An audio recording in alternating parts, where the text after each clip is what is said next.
السلام عليكم ورحمه الله وبركاته. اهلا وسهلا بكم في حلقه جديده من حلقات قناه التصوير بالمصري.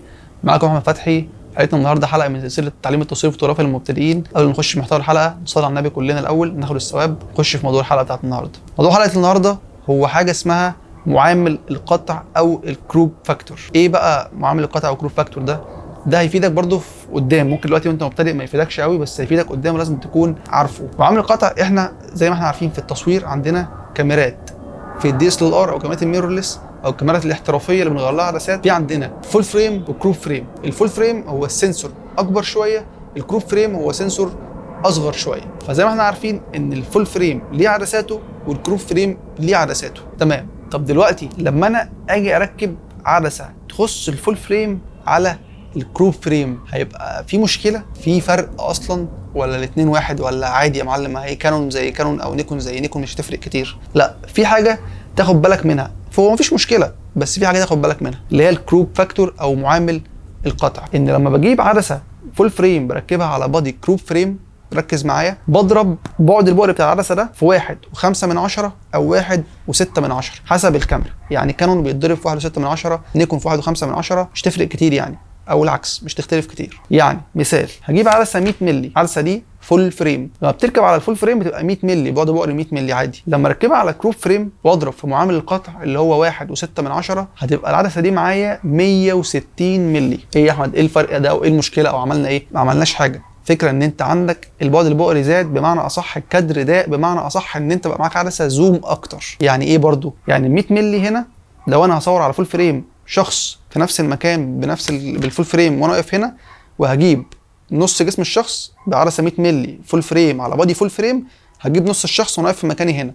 لو ركبتها على كروب فريم هتبقى 160 مللي، يا دوبك هجيب مثلا راس الشخص فقط. فاصبح انها بتديني بعد بؤري زياده. طب هل ده مفيد ولا مضر ولا ما جربش عدسات فول فريم على كروب فريم؟ خلي بالك انك لو ركبت العدسه فول فريم على كروب فريم، مثال انت دلوقتي مصور افراح، مصور قاعه، وعايز تركب عدسه كانون 24-70 على بادي كانون كروب فريم، هيبقى ايه المشكله؟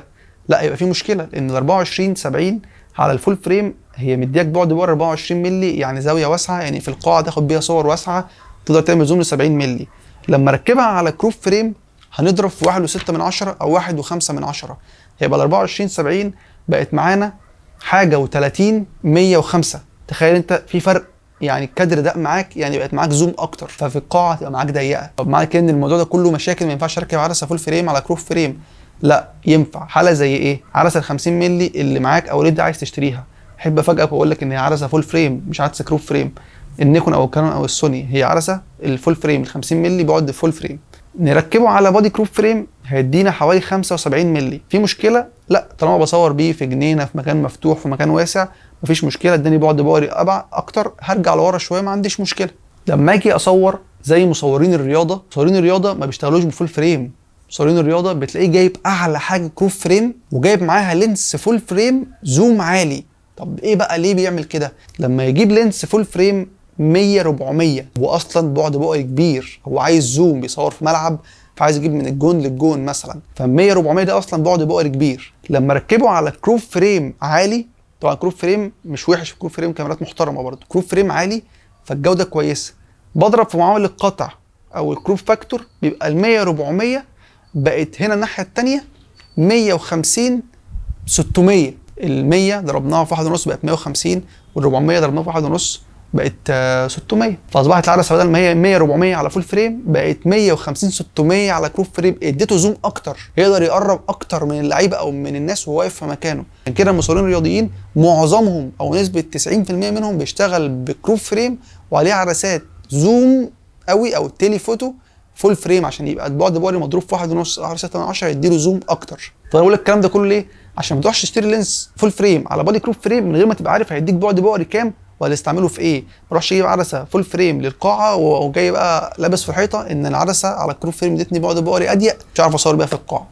فوانت بتشتري عدسات ركز عدسه فول فريم ولا كروب فريم، وهتركبها على ايه وهتستعملها في ايه، عشان ما تجيش تندم في الاخر. بس كده، رب تكون استفدت معايا. ما تنسانيش من دعائك بعد اذنك، ولو عوزت اي حاجه سيب لي سؤالك في الكومنتات تحت الفيديو او لينك صفحه الديسكربشن تحت الفيديو، كلمني ارد عليك على طول.